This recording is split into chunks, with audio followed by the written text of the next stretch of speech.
ஆனா பாகிஸ்தானை பொறுத்தவரை நான் இன்னைக்கு ஒரு சாதாரண ஒரு பொதுமக்களாக என்னுடைய உணர்வை நான் பிரதிபலிக்கிறேன். இன்னைக்கு பாகிஸ்தான் அதனுடைய நாடு அதனுடைய கண்ட்ரோல்ல இல்லை. நம்ம எல்லாரும் சொல்லுவோம் ஒரு நாட்டுக்கு ஒரு ஆர்மி வேணும். India's got an army. ஏன்னா பாரதத்துக்கு ஆர்மி வேணும். ஆனா பாகிஸ்தானுக்கு ஆர்மிக்கு ஒரு நாடு.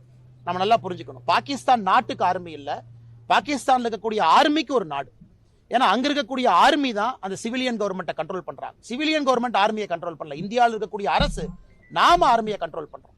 ஆர்மி வந்து சிவிலியன் கவர்மெண்ட் கீழே வேலை பார்க்கறாங்க. அதனால நன்றாக புரிந்து கொள்ள வேண்டும். பாகிஸ்தான் இன்னைக்கு அந்த அரசனுடைய கட்டுப்பாட்டுல பாகிஸ்தான் இல்ல. பலுச்சிஸ்தான் அவங்க கட்டுப்பாட்டில் இல்ல. பாக் ஆக்கிபைடு காஷ்மீர் என்ன பிடிச்சி வச்சிருக்காங்களோ அவங்க கட்டுப்பாட்டில் இல்ல. பாகிஸ்தான் நேத்து international monetary fund IMF $1 billion கடன் வாங்கி தான் வண்டியே ஓட்டுறாங்க. நேத்து IMF $1 பில்லியன் கடன் கொடுக்கலனா இன்னைக்கு பாகிஸ்தான் அவங்களுக்கு எலக்ட்ரிசிட்டி கிரிட்ல பவர் ஜெனரேட் பண்ற கூட காசு இருக்காது.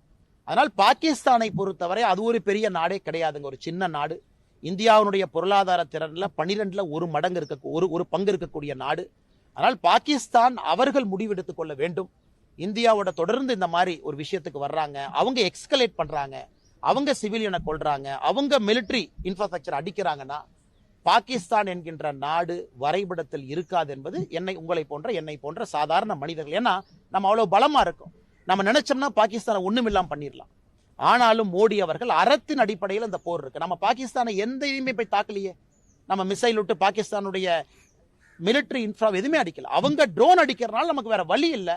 அவங்களுடைய ஏர் டிஃபென்ஸ் சிஸ்டத்தை நம்ம டேக் ஆஃப் பண்ணிருக்கோம். லாகூர்ல இருக்கக்கூடிய சைனா கொடுத்திருக்கக்கூடிய ஏர் டிஃபென்ஸ் சிஸ்டத்தை நாம எதுக்கு அடிச்சோம்? அவங்க ட்ரோனை நம்ம பார்டருக்குள்ள அனுப்புறதுனால அவங்க ஏர் டிஃபென்ஸ் சிஸ்டத்தை நம்ம எடுத்தோம். நாம அடிக்கல.